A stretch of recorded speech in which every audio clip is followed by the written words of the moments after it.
வணக்கம். டான் தமிழடியின் காலை நேர பிரதான செய்தி அறிக்கை. செய்திகளுக்காக இணைந்திருக்கும் நான் கிறிஸ்தாயினி ஒரு திருநாசன். முதலில் உள்நாட்டுச் செய்திகள்.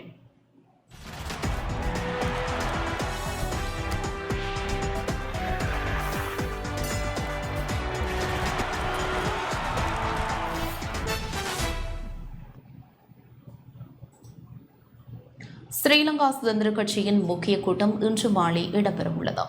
ஸ்ரீலங்கா சுதந்திர கட்சிக்குள் நிலவும் சர்ச்சைக்கு தீர்வு காண்பதற்காக கட்சி உறுப்பினர்கள் இன்று கொழும்பில் அவசரமாக கூட உள்ளனர். இன்று மாலை 3 மணிக்கு கொழும்பு 10 DPIA மாவட்டத்தில் அமைந்துள்ள கட்சியின் தலைமை அலுவலகத்தில் கூட்டம் நடைபெறவுள்ளதாக திலக சுமதிபாலு தெரிவித்துள்ளார். இதன்படி ஸ்ரீலங்கா சுதந்திர கட்சியை பிரதித்துவப்படுத்தும் அனைத்து நாடாளுமன்ற உறுப்பினர்கள், முன்னாள் மாகாண சபை உறுப்பினர்கள், ஆசன அமைப்பாளர்கள் ஆகியோர் இதில் கலந்து கொள்வார்கள் எனவும் தெரிவிக்கப்பட்டுள்ளது.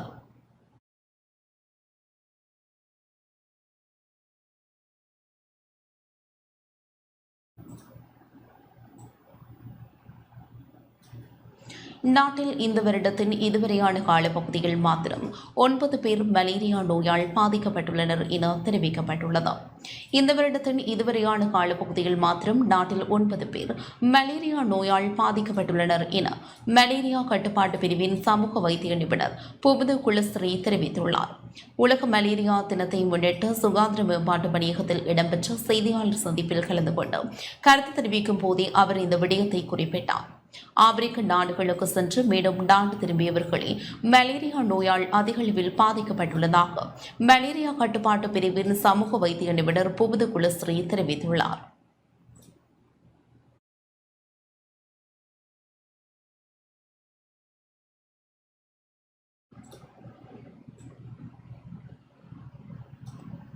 கல்வி பொதுத்தராதர சாதாரணதர பரீட்சைக்கான மேலதிக வகுப்புகள் மற்றும் கருத்தரங்குகள் எதிர்வரும் 30ஆம் தேதி நள்ளிரவு முதல் இடைநிறுத்தப்பட உள்ளன. எதிர்வரும் கல்வி பொதுத்தராதர சாதாரணதர பரீட்சைக்கான மேலதிக வகுப்புகள் மற்றும் கருத்தரங்குகள் எதிர்வரும் 30ஆம் தேதி நள்ளிரவு முதல் இடைநிறுத்தப்படும் என பரீட்சைகள் திணைக்களம் தெரிவித்துள்ளது. எதிர்வரும் மே மாதம் 6ஆம் தேதி முதல் 15ஆம் தேதி வரை சாதாரணதர பரீட்சை நடைபெறவுள்ளது. இந்த விதிகளை மீறுவோருக்கு எதிராக கடும் நடவடிக்கை எடுக்கப்படும் என எச்சரிக்கப்பட்டுள்ளது. அதன்படி 30ஆம் தேதி நள்ளிரவு 12 மணி முதல் மேலதிக வகுப்புகள், கருத்தரங்குகள், செயலமர்வுகள் உள்ளிட்டவை இடைநிறுத்தப்படும் என அறிவிக்கப்பட்டுள்ளது. இதேவேளை பரீட்சைக்கான மேலதிக வகுப்புகளை ஏற்பாடு செய்தல் மற்றும் அதனை நடத்துதல், கருத்தரங்குகளை நடத்துதல் மற்றும் மாதிரி வினாப்பத்திரங்களை அச்சிடுதல் மற்றும் விநியோகித்தல் போன்றவற்றிற்கு தடை விதிக்கப்பட்டுள்ளது. இதேவேளை அண்மையில் நடைபெற்ற உயர்தர பரீட்சையின் பெறுபேறுகள் மே மாத இறுதியில் வெளியிடப்படும் எனவும் பரீட்சை திணைக்களம் குறிப்பிட்டுள்ளது.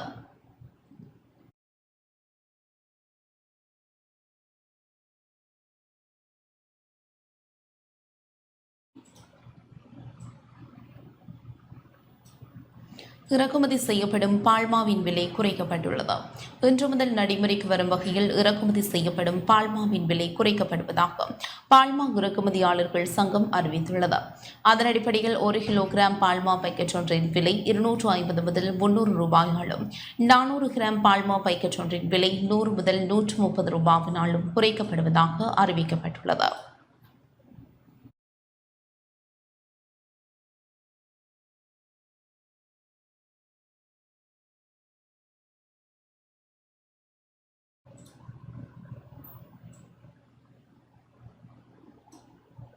அயோத்தி ஸ்ரீராமர் ஆலய உறுப்பினர் ஸ்ரீ கோவிந்த் தேவ் கிரிச்சி மகராஜ் நேற்று நுவரெலியாவில் உள்ள சீதியம்மன் ஆலயத்திற்கு விஜயம் செய்தார். இந்தியாவின் அயோத்தி ஸ்ரீராமர் ஆலய உறுப்பினர் ஸ்ரீ கோவிந்த் தேவ் கிரிச்சி மகராஜ் நுவரெலியாவில் உள்ள வரலாற்று சிறப்புமிக்க சீதியம்மன் ஆலயத்திற்கு நேற்று விஜயம் மேற்கொண்டார். சுவாமி கோவிந்த் தேவ் கிரிச்சியை நுவரெலியா மாவட்ட நாடாளுமன்ற உறுப்பினரும் ஆலய தலைவருமான வேலுசாமி ராதாகிருஷ்ணன் வரவேற்றார்.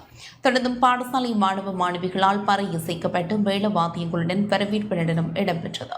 பின்னர் ஆலயத்தில் பொறிக்கப்பட்ட கல்வெட்டு திரை நீக்கம் செய்யப்பட்டதை தொடர்ந்து சுவாமி மற்றும் அவரது குழுவினால் சிறப்பு பூஜை நடத்தப்பட்டது. அதனைத் தொடர்ந்து அனுமன் பாதஸ்தலத்திற்கு சென்று வழிபட்டதுடன் ஆலய தீர்த்த ஆற்றில் சுவாமி ஜலப்பிரகாசம் செய்தார். ஆலயத்திற்கு அருகாமையில் உள்ள தனியார் விடுதியில் ஆலய நிர்வாக சபையுடன் சிறப்பு கலந்துரையாடல் இடம்பெற்றது.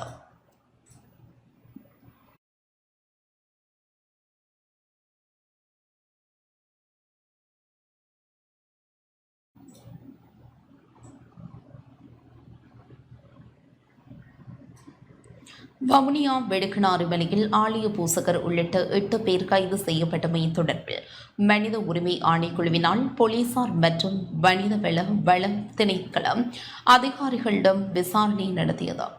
கடந்த சிவராத்திரி தினத்தில் வவுனியா வெடுக்கனாறு மலை ஆதிசிவன் ஆலயத்தில் ஆலய பூசகர் உள்ளிட்ட 8 பேர் கைது செய்யப்பட்டமை தொடர்பில் மனித உரிமை ஆணைக்குழுவினால் நெடுங்கணி போலீசார் மற்றும் வனவள திணைக்கள அதிகாரிகளிடம் நேற்று விசாரணைகள் நடத்தப்பட்டுள்ளன. வவுனியாவில் உள்வட்ட வீதியில் உள்ள மனித உரிமைகள் ஆணைக்குழு அலுவலகத்திற்கு நேற்று அழைக்கப்பட்ட நெடுங்கணி போலீசார் வனவள திணைக்களத்தினர் மற்றும் ஆலய நிர்வாகத்திடம் விசாரணை இடம்பெற்றதுடன் வாக்குமூலமும் பெறப்பட்டது. இதன்போது அங்கு இடம்பெற்ற சம்பவங்கள் தொடர்பில் ஆலய தரப்பினால் சுட்டிக்காட்டப்பட்டது. இவை தொடர்பில் கருத்துக்களை கேட்டறிந்த ஆணைக்குழுவினர் எதிர்வரும் வெள்ளிக்கிழமைக்குள் அங்கு இடம்பெற்ற விடயங்கள் தொடர்பில் சான்றுகள் மற்றும் ஆதாரங்களை சமர்ப்பிக்குமாறு ஆலய தரப்பிடம் கோரியுள்ளனர்.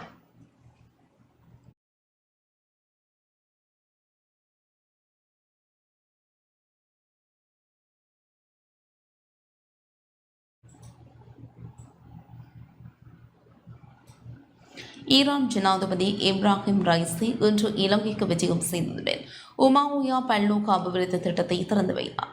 அத்துடன் இலங்கையின் முன்னேற்றத்திற்கும் அபிவிருத்திக்கும் உதவ தயாராக இருப்பதாக ஈரான் ஜனாதிபதி தெரிவித்துள்ளார். மகாவலி திட்டத்திற்கு அடுத்தபடியாக இலங்கையின் பாரிய நீர்ப்பாசன திட்டமாக வரலாற்றில் இடம்பெறும் உமாவுயா பல்நோக்கு அபிவிருத்தி திட்டம் நேற்று மக்கள் பாவனைக்காக திறந்து வைக்கப்பட்டது. ஜனாதிபதி ரணில் விக்ரமசிங்கவின் அழைப்பின் பேரில் வருகை தந்த ஈரான் ஜனாதிபதி இப்ராஹிம் ரைசி திட்டத்தை திறந்து வைத்தார். ஜனாதிபதி ரணில் விக்ரமசிங்கவினால் அமோக வரவேற்பு அளிக்கப்பட்டது.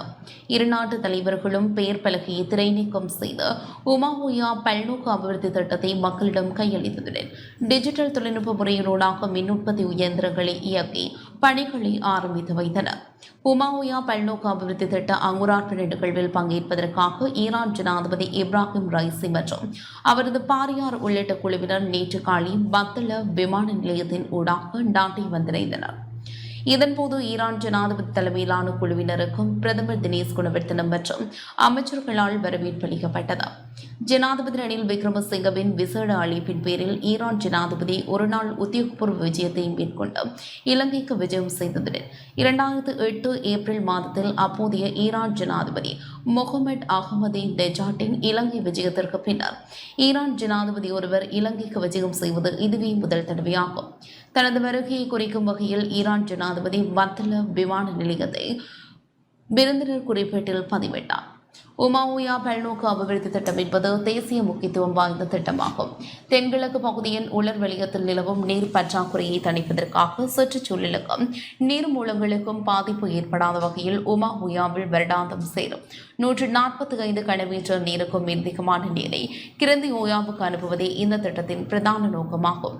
இதன் மூலம் மொனராகலை மாவட்டத்தில் 4500 ஹெக்டேயர் புதிய விவசாய நிலங்களுக்கும் தற்போது 1500 ஹெக்டேயர் விவசாய நிலங்களுக்கும் நீர்ப்பாசன வசதி கிடைக்கும். அத்துடன் பதுளை மொனராகலை அம்பாந்தோட்டை பிரதேசங்களில் குடிநீர் மற்றும் தொழிற்சாலை நீர் தேவைகளுக்கு 39 மில்லியன் கனமீட்டர் நீரை வழங்க முடியும். இதனால் வருடாந்தம் 290 ஜிகாவாட் மின்சாரத்தை தேசிய மின்சார கட்டமைப்புக்கு வழங்க முடியும் என எதிர்பார்க்கப்படுகின்றது. இந்த நிகழ்வில் பிரதமர் தினேஷ் குணவர்த்தன, அமைச்சர்கள், நாடாளுமன்ற உறுப்பினர்கள், ஈரான் வெளிவிவகார அமைச்சர் கிஷைன் அமீர் அப்துல்லாஹியன் மற்றும் தூதுக்குழுவினர், இலங்கைக்கான ஈரான் தூதுவர் அலிரிஷா டெல்கோஷ் மற்றும் அதிதிகள் பலரும் பங்கேற்றனர்.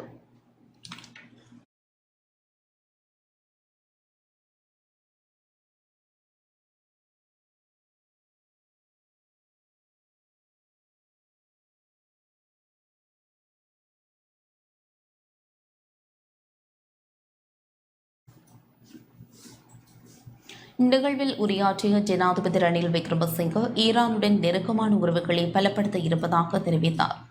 ஈரானின் ஆதரவின்றி இலங்கையால் உமாஓயாவிலிருந்து கிரந்தி ஓயாவுக்கு நீரை கொண்டு சென்றிருக்க முடியாது. அதற்காக ஈரான் ஜனாதிபதி தலைமையிலான அரசாங்கத்திற்கு நன்றி தெரிவிக்கின்றோம். ஈரானுடன் நெருக்கமான உறவுகளை ஏற்படுத்திக் கொண்டு முன்னோக்கி செல்வதே எமது நோக்கமாகும். உலகின் தென்துருவ நாடுகள் தமது தனித்துவத்தையும் சுதந்திரத்தையும் நிலைநாட்ட விரும்புகின்றன. அதற்காக தென்துருவ நாடுகள் ஒன்றிணைந்து செயல்படுவது அவசியமாகும். ஈரானின் தொழில்நுட்ப வல்லமை அனைத்து துறைகளிலும் பரவியுள்ளது. ஈரான் தனக்கே உரிய தொழில்நுட்ப வளர்ச்சியை பேணும் நாடு என்பதையும் கூற வேண்டும். எனவே இரு நாடுகளிலும் பொதுவான அம்சங்களை நாம் வலியுறுத்த வேண்டும். நாம் அனைவரும் உலகளாவிய தெற்கு நாடுகளில் அடங்குகின்றோம். உலகளாவிய தெற்கு நாடுகள் தங்கள் அடையாளத்தையும் சுதந்திரத்தையும் நிலைநிறுத்திக் கொண்டிருக்கும் நேரத்தில் இத்தகைய திட்டங்கள் மிகவும் முக்கியமானவை என குறிப்பிட்டுள்ளார். Every field. You are an example of a country which develops its technology to an advanced level by your own effort. So what is common with us, we should strengthen. We are all countries that belong to the South. At a time when South now wants to establish its own identity and its own independence. So these இங்கு கருத்து வெளியிட்ட Iran ஜனாதிபதி Ebrahim Raisi இலங்கையின் முன்னேற்றத்திற்கும் அபிவிருத்திக்கும் உதவ தயாராக இருப்பதாக தெரிவித்தார். இந்த திட்டம் ஈரானுக்கும் இலங்கைக்கும் இடையிலான நட்புறவின் சின்னம் மட்டுமல்ல, ஆசிய வணிக நாடுகளுக்கிடையேயான அதிகபட்ச ஒத்துழைப்பு, ஒருமைப்பாடு, நல்லிணக்கம் மற்றும் ஒற்றுமைக்கான அடையாளமாகும். இலங்கையுடன் சிறந்த ஒத்துழைப்புடன் முன்னோக்கி செல்ல தயாராக உள்ளோம். ஈரான் இஸ்லாமிய குடியரசிடம் உள்ள நவீன தொழில்நுட்ப அறிவை இலங்கையுடன் பகிர்ந்து கொள்ள தயாராக உள்ளோம். இலங்கையின் முன்னேற்றம் மற்றும் அபிவிருத்திக்காக கடந்த 45 வருடங்களில் ஈரான் பெற்ற அனுபவத்தை பகிர்ந்து கொள்ள தயாராக உள்ளோம். இலங்கையுடன் சிறந்த பங்காளித்துவத்துடன் முன்னோக்கி செல்ல ஈரான் தயாராக இருப்பதாகவும் நான் உறுதியளிக்கின்றேன். இலங்கையின் பாரிய அபிவிருத்தி திட்டங்களுக்கு தொழில்நுட்ப மற்றும் பொறியியல் சேவைகளை வழங்குவதன் மூலம் இலங்கையின் முன்னேற்றத்திற்கும் அபிவிருத்திக்கும் பங்களிக்க ஈரான் தயாராக உள்ளது என குறிப்பிட்டுள்ளார். مهمتر است همبستگی، همدلی، همکاری، همراهی دو کشور و دو ملت در منطقه آسیا است. طرح بزرگ و چند منظوره ஈரான் ஜனாதிபதிக்கும் ஜனாதிபதி ரணில் விக்ரமசிங்கவுக்கும் இடையில் சந்திப்பு இடம்பெற்றுள்ளது. ஈரான் ஜனாதிபதி இப்ராஹிம் ரைசி நேற்று மாலை ஜனாதிபதி ரணில் விக்ரமசிங்கவை சந்தித்துள்ளார். நேற்று மாலை கொழும்பில் உள்ள ஜனாதிபதி அலுவலகத்தில் சென்ற ஈரான் ஜனாதிபதி உள்ளிட்ட குழுவினருக்கு ஜனாதிபதி ரணில் விக்ரமசிங்கவினால் அமோக வரவேற்பு அளிக்கப்பட்டது. அதன் பின்னர் ஈரான் ஜனாதிபதிக்கு முப்படையினரால் மரியாதை வேட்டுகள் தீர்க்கப்பட்டு மரியாதை அளிக்கப்பட்டது.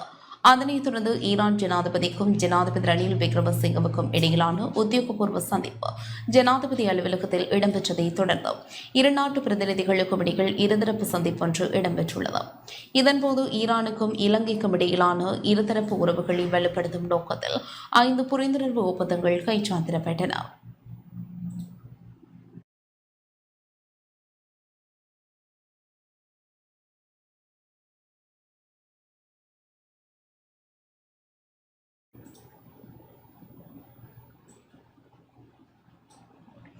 நாட்டுக்கு ஏற்ற கல்வி முறைமை உருவாக்கப்பட வேண்டும் என ஜனாதிபதி ரணில் விக்ரமசிங்க தெரிவித்துள்ளார். நாட்டுக்கு ஏற்ற கல்வி முறைமை உருவாக்கப்பட வேண்டும் எனவும் மாற்றங்களோடு தொடர்ந்தும் பயணிக்க வேண்டும் எனவும் ஜனாதிபதி ரணில் விக்ரமசிங்க தெரிவித்துள்ளார். கொழும்பு நெலும் பெக்குண கலையரங்கத்தில் இடம்பெற்ற அகில இலங்கை தொழில்சார் வளவாளர்கள் சங்கத்தின் 10வது வருடாந்த மாநாட்டில் இவ்வாறு குறிப்பிட்டார். இன்று உலகின் பல நாடுகளின் பாடசாலை கல்வியும் பிரத்யேக வகுப்பு முறையும் ஒன்றாக இணைக்கப்பட்டுள்ளன. கடந்த பொருளாதார சரிவின் போது பல்வேறு அனுபவங்களை பெற்றோம். நாம் இந்த பொருளாதார நெருக்கடியிலிருந்து தற்போது படிப்படியாக மீண்டு வருகின்றோம். புதிய பொருளாதாரத்துடன் நாம் முன்னேற வேண்டும். ஏற்றுமதி சார்ந்த மற்றும் அதிக போட்டித்தன்மை கொண்ட பொருளாதாரம் எமக்கு தேவை. வறுமையை குறைக்கும் பொருளாதார வளர்ச்சியை உருவாக்க வேண்டும். இவை அனைத்துடனும் நாட்டுக்கு ஏற்ற கல்வி முறைமை உருவாக்கப்பட வேண்டும். பாடசாலை கல்விக்கும் பிரத்யேக வகுப்புகளுக்கும் இடையே உள்ள தொடர்பு என்ன? அதேபோன்று ஆன்லைன் தொழில்நுட்பம் மற்றும் செயற்கை நுண்ணறிவை கல்வியில் எவ்வாறு ஒருங்கிணைப்பது என்பதையும் இதில் பார்க்க வேண்டியதாக உள்ளது. இன்று தொழில்நுட்பத்தால் கல்வியில் மாற்றம் ஏற்பட்டு வருகிறது. அந்த மாற்றத்துடன் நாம் முன்னேற வேண்டும். 2050ஆம் ஆண்டாகும் போது நாட்டிற்கு சிறந்த கல்வி முறை எது என்பதை இந்த 2 அல்லது 3 ஆண்டுகளில் கலந்துரையாடப்பட வேண்டும். அதன் பிறகு ஏற்படும் தொழில்நுட்ப மாற்றங்களோடு நாம் தொடர்ந்து பரிமாற்றத்துடன் முன்னேற வேண்டும் என குறிப்பிட்டுள்ளார். ඒ අඩුපාඩුකම් විසඳගන්නට බැරි වුණේ නිසා අධ්‍යාපන ක්ෂේත්‍රයේ ඒ කාලෙත් දේශපාලනය තිබුණ නිසා මේ කාරණා අධ්‍යාපන ක්‍රමයෙන් විසඳගන්නට බැරි වුණාම ශිෂ්‍ය ශිෂ්‍යාවන් දෙමව්පියන් அகில இலங்கை தொழில்சார் வளவாளர்கள் சங்கத்தின் 10வது மாநாடு கொழும்பில் இடம்பெற்றது. அகில இலங்கை தொழில்சார் வலுவாளர்கள் சங்கமானது இலங்கை முழுவதும் வியாபித்திருக்கின்ற பிரத்யேக வகுப்புகளின் ஆசிரியர்கள் ஒன்றிணைந்து 2004ஆம் ஆண்டில் உருவாக்கிய அமைப்பாகும்.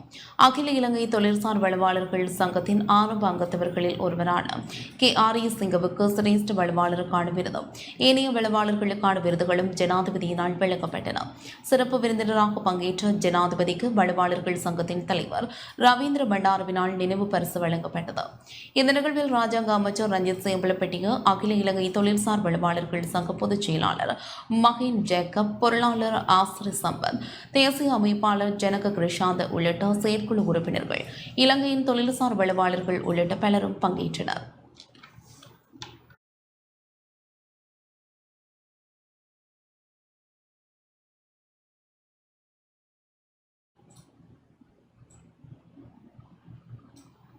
உலகின் மிகப்பெரிய ரத்தினக்கல் இலங்கையில் கண்டுபிடிக்கப்பட்டுள்ளது. உலகின் மிகப்பெரிய ரத்தினக்கல் பதுளை மாவட்டத்தில் கண்டுபிடிக்கப்பட்டுள்ளது. சுமார் 802 கிலோகிராம் எடையுள்ள ரத்தினக்கல்லின் பெறுமதி 15,000 கோடி ரூபாய் என மதிப்பிடப்பட்டுள்ளது. பதுளையில் கண்டுபிடிக்கப்பட்ட ரத்தினக்கல் அறுகோண இரு பிரமிட் வடிவிலாக அமைந்துள்ளது. இந்த வகை ரத்தினக்கல்லானது இயற்கையாக ஒளி ஊடுருவக்கூடிய நீல நிற கொரண்டகம் என்ற படிகங்களை கொண்டுள்ளது. கொரண்டம் என்பது மிகவும் முக்கியமான ரத்தினக்கல் வகையாகும். உலக வளங்களில் கொரண்டம் குடும்பத்தின் மிகப்பெரிய நீல கொரண்டம் இதுவாகும். இது உலகில் அரிதான ரத்தின கற்களில் ஒன்றாகும்.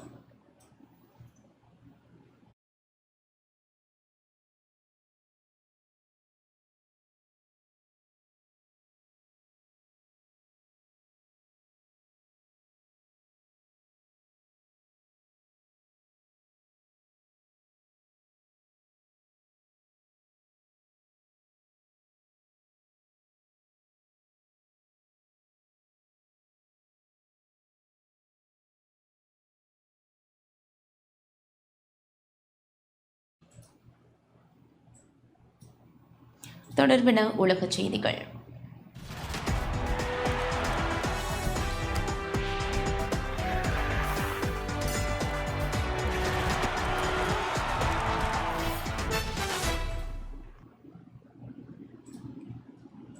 ஆஸ்திரேலியாவின் சிட்னி தேவாலயத்தில் இடம்பெற்ற கத்திக்குத்து சம்பவம் தொடர்பில் 7 பேர் கைது செய்யப்பட்டுள்ளனர்.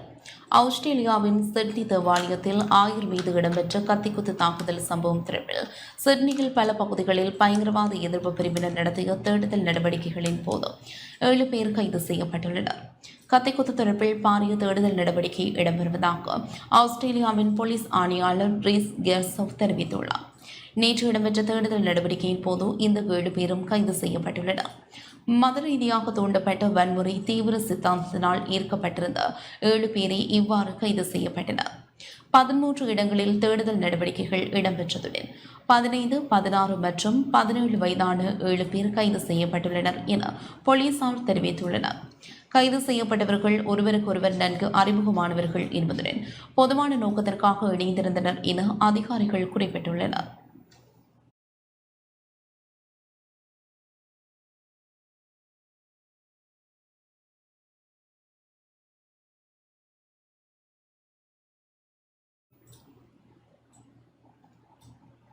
தொடர்பான விளையாட்டுச் செய்திகள்.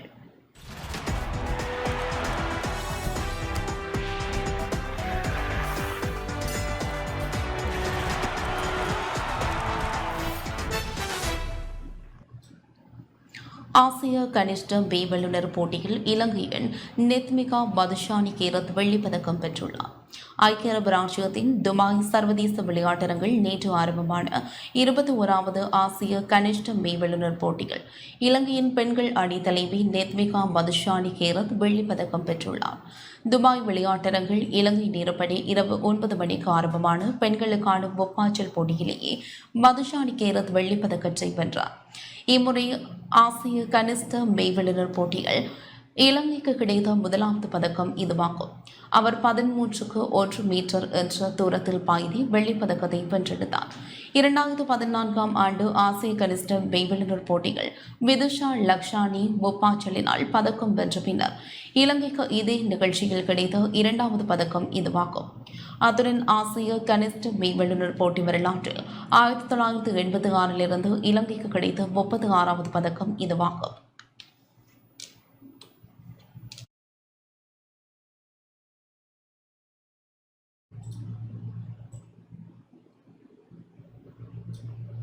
இத்துடன் இந்த செய்தி அறிக்கை நிறைவு பெற்றது. தொடர்ந்தும் எமது நிகழ்ச்சிகளோடு இணைந்திருங்கள். வணக்கம்.